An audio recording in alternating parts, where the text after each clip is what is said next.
जय हिंद दोस्तों, आपका स्वागत है। हम अपनी इस सीरीज़ में मॉडर्न इंडिया को काफ़ी डिटेल में कवर कर रहे हैं। तो अगर आपने पुरानी वीडियोस नहीं देखी तो आप जाकर देख सकते हैं, मैं डिस्क्रिप्शन में भी लिंक डाल दूंगा। आज हम जो पढ़ने वाले हैं वो नादिर शाह के बारे में पढ़ने वाले हैं। तो 11 मार्च 1739 दिल्ली की जनता के लिए एक काले दिन की तरह था, जब ईरान का क्रूर शासक नादिर शाह दिल्ली के लाल किले से बाहर निकलता है अपने घोड़े पर बैठ के, और वो बढ़ता है दिल्ली के चांदनी चौक की तरफ। और चांदनी चौक में ही बीच में एक मस्जिद थी जिसका नाम था रोशन-उद-दौला मस्जिद, जिसके गुंबद सोने के बने हुए थे। वो वहाँ उस मस्जिद पे पहुँचता है और म्यान से अपनी तलवार निकालता है। उस तलवार को वो सूरज की रोशनी में चमकाता है। उस समय सुबह का टाइम था, 9 बजे का लगभग टाइम था। वो तलवार को अपनी चमकाता और वो अपने सैनिकों को एक इशारे की तरह था कि जाओ दिल्ली की जनता को लूटो, उनके घर में घुसो, उनको मारो, मतलब पूरा सब ख़त्म करके रख दो। इसी आदेश से उसके जो सैनिक होते हैं वो दिल्ली की जनता के घरों में जाते हैं, घुसते हैं, उनको लूटते हैं, मारते हैं, और बहुत ही बुरी तरह से, मतलब एक जेनोसाइड की तरह हो जाता है। ये सुबह 9 बजे के टाइम शुरू हुआ था ये सारा कांड। दिल्ली की जनता को इतना लूटा गया कि मतलब पूरी तरह अगर देखा जाए तो हर जगह खून ही खून था। बहुत से लोगों ने अपनी बहू बेटियों को बचाने के लिए खुद ही मार दिया, या तो काफ़ी औरतें जो थीं वो कुएं में कूद गईं। मतलब बहुत ही ज़्यादा बुरा किया गया था। दिल्ली की सड़कों पे खून था। उस टाइम जो एक मतलब वहाँ जो मौजूद था एक बंदा जिसका नाम था आनंद राम, उसने लिखा है कि कोई भी ऐसी जगह नहीं थी, जैसे कि चांदनी चौक, जामा मस्जिद, सब कुछ तबाह करके रख दिया था। ये जेनोसाइड सुबह 9 बजे से लेकर शाम 2 बजे, दोपहर 2 बजे तक चला था। 5 घंटे के टाइम में लगभग 1 से 1.5 लाख लोगों की हत्या कर दी गई थी, और हर जगह मतलब बहुत ही बुरा तरीके से जेनोसाइड किया गया था, और सब कुछ, उनकी सारी संपत्ति सब लूट लिया गया था।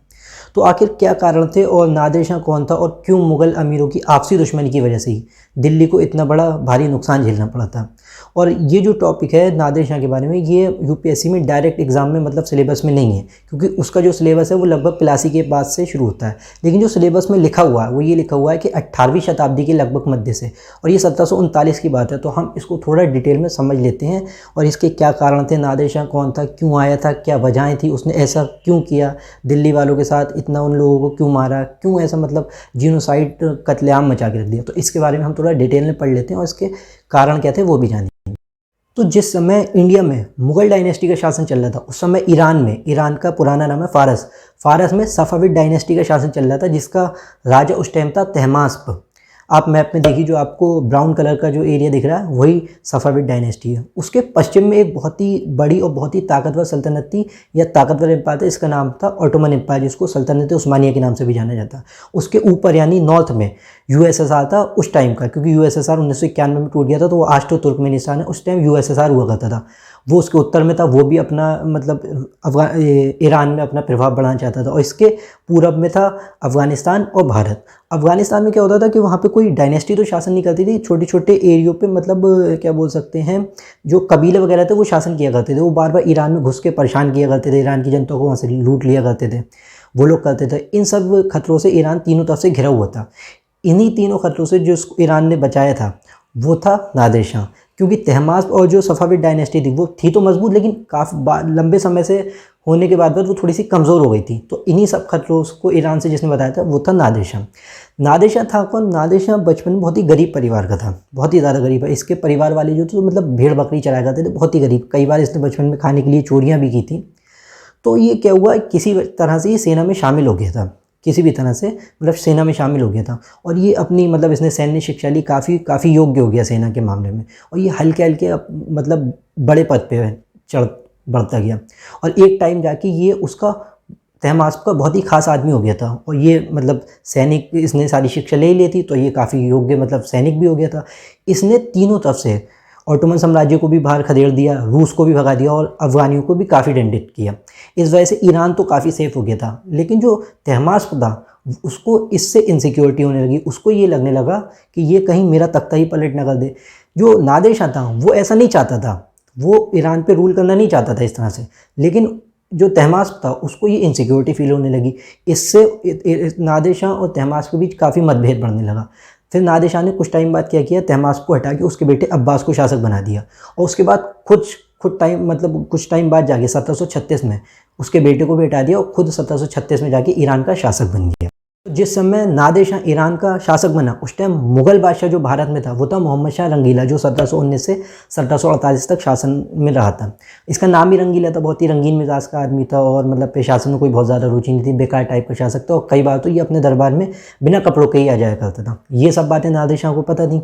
ईरान में उस टाइम क्या हुआ था, वित्तीय संकट चल रहा था। नादिर शाह ने अपनी बाउंड्रीज़ को मतलब ईरान को सेव तो कर लिया था अपनी बाउंड्रीज़ को हर तरफ से, लेकिन उसने कई अभियान किए थे जिस वजह से उसको फाइनेंशियल क्राइसिस हो गई थी। तो ईरान में फाइनेंशियल क्राइसिस चल रही थी तो वो ये चाहता था कि अपनी मतलब फाइनेंशियल क्राइसिस को दूर करना। और क्या हुआ था, जो अफ़गानी हुआ करते थे वो कई बार जब ईरान में हमला हुआ करते थे तो नादिर शाह उनको दंडित करने के लिए उनके पीछे अफ़गानिस्तान में जाया करता था। और जब वो अफ़गानिस्तान जाता था तो जो अफ़गानी हुआ करते थे वो भाग के भारत चले जाते थे। इस बात से नादिर शाह बहुत गुस्सा होता था। उसने कई बार मुग़ल बादशाह को ये पत्र लिखा था कि मेरे विद्रोहियों को आप शरण ना दें, लेकिन मुग़ल बादशाह ने उसके पत्र पर बहुत ध्यान नहीं दिया, उसको सीरियस ही नहीं लेता था वो। और वो पत्र में एक बात और लिखा करता था कई बार कि जो जिस टाइम शेरशाह सूरी 1540 में उसने हुमायूं को मतलब यहाँ से बाहर खदेड़ दिया था और मुग़लों की सत्ता 5 साल के लिए मुग़ल सल्तनत ख़त्म हो गई थी। 1540 से लेकर 1545 तक शेरशाह सूरी का शासन रहा था भारत में, केंद्र में अगर देखा जाए तो।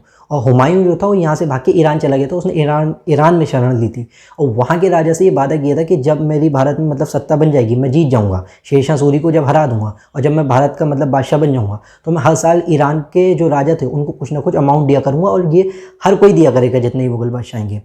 और जो नादिर शाह था जब वो राजा बना तो उसको भी ये बात मालूम थी, उसने ये बात पत्र में भी लिखा करता था कि जो हुमायूं ने पैसे देने का वादा किया था वो रकम भी बकाया, वो भी आपने दी नहीं है। लेकिन वो कोई भी बात कहता था मुग़ल बादशाह तो उसको इस सीरियस लिया ही नहीं करता था।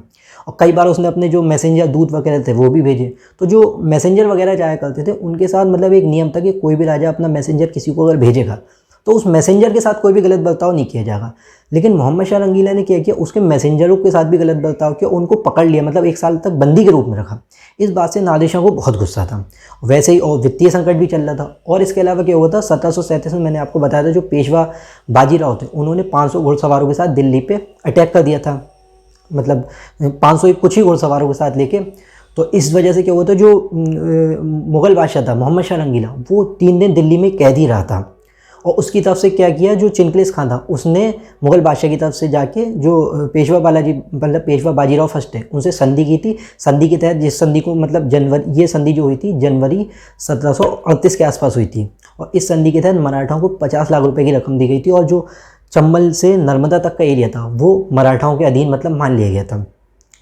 इससे क्या हुआ, मुग़ल बादशाह जो थे उन लोगों की कमज़ोरी सामने आने लगी और ये बातें जो थी वो नादिर शाह तक भी पहुँचती थी।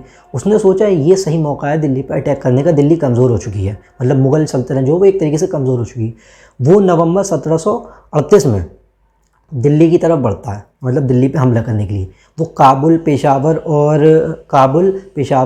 और लाहौर होता हुआ करनाल की तरफ आता है। सबसे पहले वो जाता है काबुल में। काबुल का जो गवर्नर था वो था नासिर खान, वो था काबुल का गवर्नर लेकिन वो रहता पेशावर में था और पेशावर और काबुल के बीच अच्छी खासी दूरी है। तो वो वैसे ही ज़्यादा ध्यान नहीं देता था। वहाँ की जो मतलब जो मुग़लों की जो नॉर्थ वेस्ट सीमा, जो उत्तरी पश्चिमी सीमा थी, बहुत ज़्यादा सेफ़ नहीं थी क्योंकि जो औरंगज़ेब के बाद जितने भी शासक आए तो मैंने बताया तो बहुत ही बेकार थे। तो वो जो उनका जो मतलब बॉर्डर था वो काफ़ी मतलब सेफ़ नहीं था। वहाँ के जो गवर्नर वगैरह हुआ करते थे वो भी बहुत ज़्यादा ध्यान नहीं देते थे अपने उस पर। तो वो जैसे ही काबुल मतलब उसने काबुल पहुंचा, जो नासिर खान था वो हार गया। उसके बाद जब वो लाहौर पहुंचा तो वहाँ का जो गवर्नर था ज़कारिया खान, उसने बिना लड़े ही सरेंडर कर दिया। तो जब वो उसने काबुल और पेशावर और लाहौर तक तो बढ़ ही चुका था। जब वो लाहौर की तरफ जब तक आ चुका था तब भी जो मुग़ल बादशाह था उसने इस बात को सीरियस नहीं लिया। वो यही सोच रहा कि ठीक है अभी दिल्ली बहुत दूर है, अभी वो जब तक आएगा देखा जाएगा।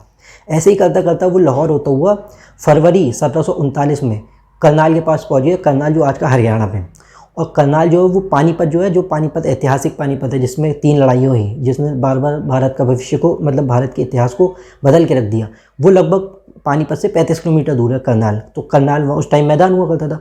वहाँ जब नादिर शाह अपनी सेना लेके पहुँच गया तो मुग़ल बादशाह को फिर इस बात की चिंता हुई। उसने अपनी एक सेना भेजी इससे नादिर शाह से लड़ने के लिए। सेना में चिनकिलिस खां भी था, सआदत खां भी था, मैंने जो बताया था। सआदत खां जिसने बाद में अवध राज्य की स्वतंत्र स्थापना की थी और चिनकिलिस खां वही जिसने हैदराबाद की स्थापना की थी। और एक और मतलब इंसान था जिसको उसने सेना का प्रमुख एक तरीके से सेनापति बना के भेजा, जिसका नाम था खान-ए-दौरा। तो जब जंग हुई, मुग़लों की सेना बड़ी थी। 24 फरवरी 1739 को करनाल के मैदान में जंग हुई, जिसको जाना जाता है बैटल ऑफ करनाल के नाम से, जो नादिर शाह वर्सेस मोहम्मद शाह रंगीला के बीच हुई थी, मतलब मुग़ल बादशाह। इसमें क्या हुआ, मुग़लों की जो सेना थी वो बड़ी थी लेकिन उसके बाद भी उनकी जो सेना थी वो व्यवस्थित वेल ट्रेंड नहीं थी। नादिर शाह की जो सेना थी काफ़ी थी तो कम, लेकिन वो मतलब प्रभाव मतलब काफ़ी ट्रेंड से मतलब ट्रेंड आर्मी थी उनकी। तो कुछ टाइम युद्ध चला और इसमें क्या हुआ, नादिर शाह आसानी से जीत गया। खाने दौरा जो उनका सेनापति था वो मारा गया, और जो सादत खां था उसका क्या हुआ था, हाथी दुश्मन के खेमे में चला गया था, तो उसको बंदी बना लिया गया था। तो जब नादिर शाह ये जंग जीत गया तो जो मुग़ल बादशाह था मोहम्मद शाह रंगीला, उसने क्या कहा, दोनों के बीच वार्तालाप हुआ, दोनों पक्षों के बीच। तो उसने अपनी तरफ से चिनकलिस खां को नादिर शाह से बात करने के लिए भेजा और बोला कि आपकी डिमांड्स क्या क्या। तो नादिर शाह ने क्या किया कि मुझे 50 लाख रुपए चाहिए। दोनों मतलब 50 लाख रुपए में मामला सेटल हुआ, और ये सेटल हुआ कि वो जो नादिर शाह है वो दिल्ली नहीं जाएगा, वो करनाल से ईरान वापस लौट जाएगा। अब जो सादत खां था उसने एक बहुत गलत काम किया, और उसने ऐसा क्यों किया ये भी मैं आपको बताऊँगा। तो उसने क्या किया, जो सादत खां था उसको जब ये बात पता चली कि नादिर शाह यहीं से लौट रहा, उसने क्या किया, नादिर शाह को बोला कि आप यहाँ से लौट रहे हो, आपको 50 लाख मिल रहे हैं, अगर आप दिल्ली पे आक्रमण करोगे तो 2 लाख तो मैं आपको दूंगा और आपको 20 लाख से ज़्यादा की 20 करोड़ से ज़्यादा की संपत्ति मिलेगी। तो 2 करोड़ तो वो पर्सनली दे रहा था, और 20 करोड़ से ज़्यादा उसको मिलने का उसने मतलब वादा किया था, मतलब दावा किया था कि मिल जाएगा। नादिर शाह ने सोचा कि इतनी दूर से आने के बाद 50 लाख मिले, और करनाल से लेकर दिल्ली है ही कितनी दूर, उसने क्या जाना चाहिए। तो वो सादत खां की बात मान के दिल्ली की ओर बढ़ा।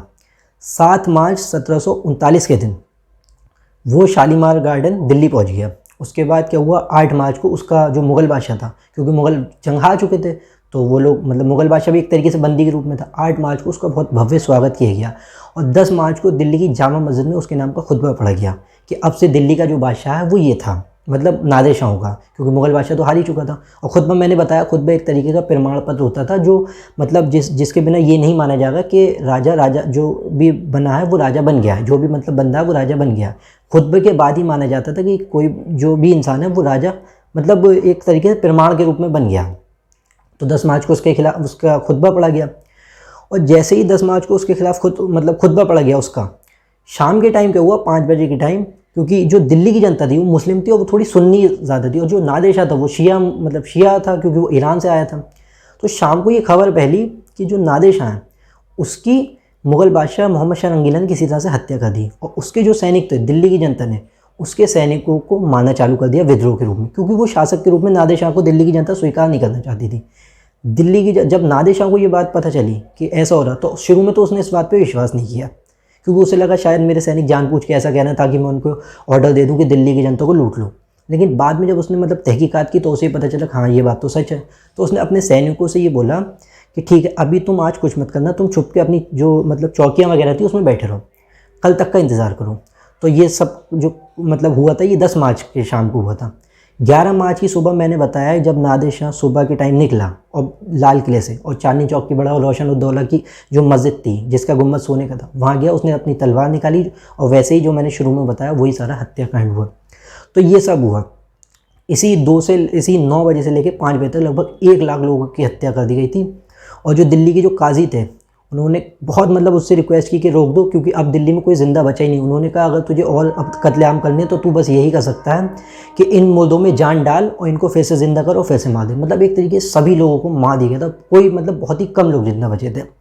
तो ये सब हुआ था। तो फिर नादिर शाह ने क्या किया, 5 बजे अपनी सेना को आदेश दिया कि ठीक है रुक जाओ, और उसके बदले में उसने दिल्ली से मतलब जो मुग़ल बादशाह था उससे कहा कि मुझे जो तुम्हें जुर्माने के रूप में जो मेरे सैनिक मरे, जबकि मरे दिल्ली वाले थे, उनसे उसके पैसों की डिमांड की। तो उस टाइम जो वो संपत्ति लूट के लेके गया था वो 70 करोड़ के आसपास थी। जो उसने बताई थी सादत खान ने वो तो 20 करोड़ का था, लेकिन वो 70 करोड़ के आसपास संपत्ति लेके गया था, जो आज के अगर हम अमाउंट में अगर उसको गिने तो लगभग वो 10 लाख करोड़ के आसपास की थी, बहुत ज़्यादा। उसके साथ साथ जाने लगभग 10,000 घोड़े, 3,000 हाथी और ऊँट, सब कुछ। और उसके साथ साथ पीकॉक थ्रोन, तख्ते ताउस और कोहिनूर हीरा। कोहिनूर हीरो को कोहिनूर इसी ने नाम दिया था क्योंकि जब उसने देखा कोहिनूर को, वो उस टाइम तख्ते ताउस में लगा था, मतलब जो पीकॉक थ्रोन है उसमें कोहिनूर लगा था। तो कोहिनूर का जो मतलब होता है कोह ई नूर, कोह मीन्स होता है पहाड़, ई मतलब होता है का, और नूर मतलब होता है रोशनी। तो उसने कहा ये तो कोहिनूर है, मतलब रोशनी का पहाड़ है। और वहाँ से मयूर सिंहासन, तख्ते ताउस जो जिसको बोलते हैं, कोहिनूर हीरा, और लगभग 70 करोड़ की संपत्ति जिसमें 20 करोड़ तो सिर्फ कैश ही था, वो लेके और अपनी बेटी जो थी वो, सॉरी उसका जो बेटा था जो था उसकी अपने बेटे का निकाह जो मुग़ल बादशाह था उसकी बेटी से करा दिया। उसके बेटे का नाम था नासिरुल्लाह, उससे करा दिया, और बाद में उसको मुग़ल बादशाह घोषित किया और वो वापस चला गया। तो देखा जाए तो सिर्फ ये जो सादत खान था, इसकी छोटी सी गलती की वजह से दिल्ली की जनता उनको इतना सब कुछ सहना पड़ गया था। इसका सिर्फ ये कारण नहीं था कि वो इससे चिढ़ता था, जो मतलब सादत खान था वो निज़ामुल मुल्क से चिढ़ता था। इसके एक और भी कारण थे। हुआ ये था कि जो मैंने बताया, जो 1737 में बाजीराव ने वहाँ पे हमला किया था दिल्ली पे कुछ घुड़सवारों के साथ। तो हुआ क्या था, बाजीराव ने अपने भाई चिम्माजी अप्पा, उनका ऐसी कुछ नाम था, उन्होंने अपने एक भाई को एक पत्र मतलब एक लेटर भेजा था। उस लेटर में ये लिखा हुआ था कि जो सादत खान है उसने अपने बादशाह, जो मुग़ल बादशाह है रंगीला, उसको ये कहा है कि मैंने मराठों को चंबल नदी से नीचे खदेड़ दिया है। मतलब उन्होंने अपने जो भाई थे उनको पत्र में लिख के ये बात बताई कि सादत खान ने मुग़ल बादशाह से ऐसा ऐसा कहा है मराठों के बारे में। तो उन्होंने कहा कि मुग़लों को ये बताना बहुत ज़रूरी कि मराठे कहीं नहीं यहीं हैं और मैं दिल्ली पे हमला करके उसको तहस नहस कर दूंगा। ये बात जब मतलब उन्होंने जब हमला किया, और वो लोग जो मुग़ल बादशाह था वो तो ये समझ रहा था कि सादत खान ने मराठों को भगा दिया, मतलब यहाँ से खदेड़ दिया। लेकिन जब 1737 में जो उन्होंने बाजीराव ने जब मुग़लों पर हमला किया, तो इस वजह से वो 3 दिन तक किले में कैद रहा था। तो जब उन लोगों के बीच बाद में संधि तो हो गई थी, इस वजह से जो सादत खान था उसकी मुग़ल बादशाह ने बहुत बेइज्जती की थी कि तुमने हमें झूठ बोला। तो इस वजह से भी वो मुग़लों से जो बादशाह था उससे भी चिढ़ता था, और चिनकिस खान की तो उससे पहले से ही दुश्मनी थी, और वो मराठों से भी चिढ़ता था। तो उसने क्या, वो ये चाहता था कि जो नादिर शाह हैं वो किसी तरह से दिल्ली पे हमला करके कब्जा कर ले, ताकि ये मराठों का मतलब जो राज्य है वो ना बढ़ पाए। तो इन सब वजहों से उसने नादिर शाह को उकसा के दिल्ली की ओर मतलब हमला करने के लिए प्रेरित किया था। इन सब वजह से उन्होंने दिल्ली पे हमला किया, बाद में वो चला गया। तो अब हम जो है वो इसके कारणों को मतलब स्पष्ट रूप में लिख सकते हैं, ताकि यूपीएससी में जो क्वेश्चन आए उसको डील कर सकें आप। तो मैं बता देता हूँ इसके क्या कारण थे, उसका क्या प्रभाव था, उसको भी लिख लेते हैं। समय बचाने के लिए जो नादिर शाह के आक्रमण के कारण थे उनको लिख लिया है। तो अब आप क्या करें, एक व्यवस्थित उत्तर के रूप में इनको लिख लीजिए। तो अब आप लिखना शुरू करिए, मैं बोलता हूँ। नादिर शाह 1736 में फारस का शासक बना। कई विद्वान ऐसा मानते हैं कि वह एक साधारण गडेरिये का पुत्र था। गडेरिये मतलब ये गडेरिये मतलब वो होते हैं जो भेड़ बकरी चराया करते हैं। तो कई विद्वान मानते हैं कि वो एक साधारण गडेरिये का पुत्र था। अपनी योग्यता के बल पे ही उसने ईरान के शासक का पद प्राप्त किया। उसने ईरान में अफशारी वंश की स्थापना की, और ईरान उसी के समय जो ईरान की राजधानी थी वो इस्फहान हुआ करती थी।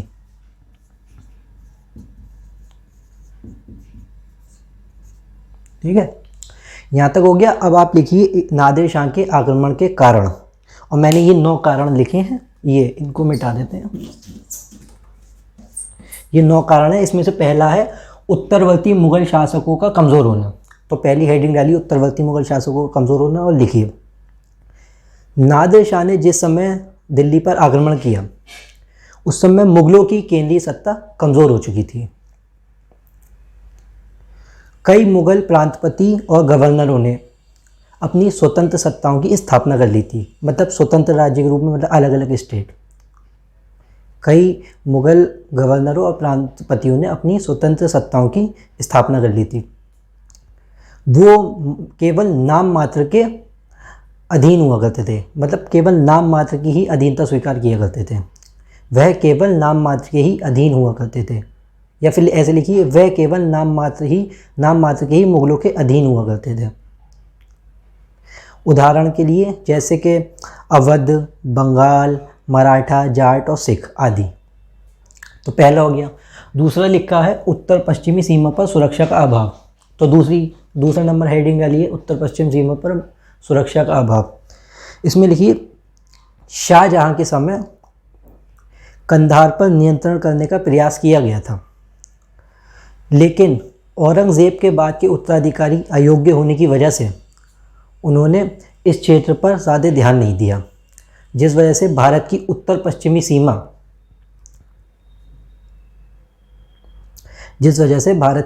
पश्चिमी सीमा पर सुरक्षा का अभाव हो गया और वह असुरक्षित हो गई। और इसी के आगे लिखिए जो काबुल का गवर्नर नासिर खां काबुल की जगह पेशावर में रहा करता था, क्योंकि जब वो पेशावर में रहा करता था अपने मतलब जो उसका मेन सूबा था वहीं नहीं रहा करता था, तो वैसे भी वहाँ क्या सुरक्षा होगी। ये हो गया ना। अब इसके बाद तीसरा लिखिए ये पंजाब की स्थिति। लिखिए पंजाब के गवर्नर जकारिया खां का अन्य मुगल अधिकारी विरोध किया करते थे। उसने कई बार मुग़ल बादशाह को ये सचेत किया था कि ईरान के ख़तरे से वे बच के रहे, लेकिन उसकी बात पर किसी ने भी ध्यान नहीं दिया। ये हो गया। अब लिखिए चौथा वाला, विद्रोही अफगानों को शरण देना। फारस के शासक नादिर शाह ने कई बार मुग़ल बादशाह को पत्र लिखकर ये सचेत किया था कि वह अफ़गानिस्तान से भागे हुए बागियों को अपने दरबार में शरण ना दें, लेकिन मुग़ल बादशाह ने नादिर शाह की बातों को गहराई से नहीं लिया, जिससे क्रोधित होकर नादिर शाह ने दिल्ली पर आक्रमण करने का प्लान या फिर बोल सकते हैं योजना बनाई। और वह खैबर दर्रे को पार करता हुआ, खैबर दर्रा वो मतलब जिससे सिकंदर भी आता है। दर्रा क्या होता है, जैसे कि दो पहाड़ों के बीच या दो पहाड़ जो होते हैं उनके बीच एक नेचुरल रूट जो होता है उसको दर्रा बोलते हैं, पास, इंग्लिश में पास बोलते हैं। उसने खैबर दर्रे को पार करके लाहौर आने की भारत आने की योजना बनाई। जब दिल्ली पर संकट आया तब मुग़ल बादशाह ने उससे लड़ने के लिए अपनी सेना भेजी। तो ये चौथा पॉइंट हो गया। पांचवा पॉइंट क्या, नादिर शाह का महत्वाकांक्षी होना। क्या है, देखो वैसे तो नादिर शाह भारत के लिए तो बुरा ही आदमी था क्योंकि उसने लूटा, लोगों का कत्ल किया, लेकिन अगर हम उसका न्यूट्रल पक्ष उसको न्यूट्रल होकर देखें तो वो महत्वाकांक्षी तो था, क्योंकि उसने छोटे से इतने पद से उठ के इतने बड़े पद पे पहुंचा, शासक बना, सब तरफ से ईरान को बचाया, इधर ऑटोमन से अफ़गानियों से, ऊपर रूस से। तो महत्वाकांक्षी तो था, भारत के लिए भले ही वो बुरा था लेकिन वो था महत्वाकांक्षी। तो ये भी लिखना पड़ेगा कि लिखिए पांचवा पॉइंट, नादिर शाह का महत्वाकांक्षी होना। नादिर शाह एक कुशल और योग्य सेनापति था और इसके साथ साथ वह एक कुशल और कूटनीतिज्ञ भी था। सेनापति के साथ साथ वो एक बहुत ही कूटनीतिज्ञ भी था, डिप्लोमेट्स। इसलिए उसकी महत्वाकांक्षा एक बड़े भूभाग पर राज करने की थी। अब ये छठा वाला, नादिर शाह के दूतों को भारत में रोकना। ये छठा ये कारण था। नादिर शाह ने कई बार अपने दूतों को मुग़ल दरबार में भेजा था, लेकिन मुग़ल बादशाह ने उसके दूतों के साथ बहुत ही गलत व्यवहार किया और इसके साथ ही साथ उसने उनके दूतों को बंदी बना के 1 साल तक कैद में रखा, जिससे क्रोधित होकर नादिर शाह ने भारत पर हमला करने का निर्णय लिया। आठवां पॉइंट क्या है, सातवां, नादिर शाह की वित्तीय आवश्यकता। सातवां पॉइंट है नादिर शाह की वित्तीय आवश्यकता। तो इसको लिखिए, नादिर शाह के समय ईरान में वित्तीय संकट चल रहा था और नादिर शाह भारत की धन संपदा से पहले से ही परिचित था। भारत की धन संपदा से प्रभावित होकर उसने भारत पर आक्रमण करने का निर्णय लिया। आठवां क्या है, काफिरों को दंड देने की घोषणा। होता क्या था कि जब जितने भी पुराने शासक होते थे उन्हें अपने जब भी कहीं हमला करना होता था तो नॉर्मली तो वो सैनिकों से कहते तो मुश्किल होता था, लेकिन धर्म के नाम से लोगों को बेवकूफ़ बनाना आसान होता था। तो कई बार वो धर्म का सहारा लेके कि हम अल्लाह का काम करने जा रहे हैं, ये सब कह के अपने सैनिकों में उत्साह पैदा करते थे। तो लिखिए, तो आठवां वाला है काफिरों को दंड देने की घोषणा। इसी में आगे लिखिए, अपने सैनिकों में उत्साह पैदा करने के लिए उसने मराठे और अन्यों को काफिर के रूप में चिन्हित किया और उन्हें दंड देने के उद्देश्य से ही भारत पे हमला करने का निर्णय लिया। अब 9वां पॉइंट लिखिए, मुगल अमीरों का षड्यंत्र। और मैंने बताया अमीर कौन है, अमीरों को यहाँ रिच नहीं, अधिकारी। मुगल अमीरों का षड्यंत्र। सआदत खां और उसके ही कुछ अन्य समर्थकों ने चिनकिलिस खान और मुग़ल बादशाह रंगीला से आपसी ईर्ष्या के कारण नादिर शाह, जो कि फारस का शासक था, उसे दिल्ली पर आक्रमण करने के लिए प्रेरित किया। 9 पॉइंट हो गए ना। तो यही 9 पॉइंट हैं जिसको आप क्योंकि 200 शब्द में आंसर लिखना होता है, तो यही 9 पॉइंट है जिसको आप अपने हिसाब से व्यवस्थित करके इन्हीं 9 पॉइंट, ये बहुत मेन 9 पॉइंट्स हैं, इन्हीं में आप लिख सकते हैं। अब एक हेडिंग डालिए अलग से, नादिर शाह के आक्रमण का प्रभाव, अलग से हेडिंग डालिए क्योंकि क्वेश्चन इसी तरह से आएगा। तो इसमें लिखना शुरू कीजिए, नादिर शाह के आक्रमण से मुग़लों की कमज़ोरी पूरी तरह से उजागर हो गई, जिसका फ़ायदा अन्य स्वतंत्र राज्यों जैसे अवध, बंगाल, मराठा, जाट इन सब ने उठाया और अपनी सत्ताओं को और मजबूत करने का प्रयास किया। इसके साथ ही साथ यूरोपीय कंपनियों ने भी अपनी आर्थिक गतिविधियों को और तेज़ी से बढ़ाना शुरू कर दिया। तो इसका प्रभाव यही था, क्योंकि कई लोग क्या है कि मुग़ल जो कमज़ोर शासक थे उसका कारण जो मानते थे तो नादिर शाह का आक्रमण मानते थे। लेकिन ऐसा नहीं है, मुग़लों की जो कमज़ोरी का कारण नादिर शाह का आक्रमण नहीं था, वो उसका प्रभाव था, क्योंकि जब वो कमज़ोर थे तभी तो उसने हमला किया था। अगर वो कमज़ोर होते ही नहीं तो वो हमला ही कैसे करता, तो मुश्किल ही था। पूरा क्वेश्चन जो है वो बनकर तैयार हो चुका है। और क्वेश्चन कैसे आएगा, नादिर शाह के आक्रमण के क्या कारण थे, इनको स्पष्ट करते हुए उसके क्या परिणाम हुए, इसको इस पर टिप्पणी करें। इसी तरह आएगा। तो आज आप पहला क्वेश्चन जो है वो मेंस की तरह लिखेंगे। जो और जिसको भी लिखना नहीं आता है, जो मैंने बताया या कहीं से जिसने पढ़ा, बिल्कुल आराम से उन्हीं पॉइंटों को 150 शब्द या 200 शब्दों में लिख के, अगर किसी को उत्तर अपना चेक कराना है तो मैं इंस्टाग्राम पे अपना लिंक डाल दूंगा, लिख के चाहे बिल्कुल किसी को कुछ भी ना आता हो, जो भी थोड़ा बहुत जहाँ से भी पढ़ा उसको ये क्वेश्चन लिखे और लिख के 150-200 शब्दों में, ज़्यादा नहीं, लिख के मुझे भेजे। मैं चेक करके उसको बता दूंगा क्या गलती है और किस तरह से और लिखना चाहिए। तो आज आप अपना मेंस के लिए पहला आंसर लिखना शुरू करेंगे और हम अगली वीडियो में अपना शुरुआत करेंगे यूरोपीय कंपनियों के आगमन से, जिसको हम काफ़ी डिटेल में पढ़ेंगे, बिल्कुल बेसिक से क्यों आई थी कैसा। तो हम लोग अब अगली वीडियो में मिलेंगे, तब तक के लिए जय हिंद।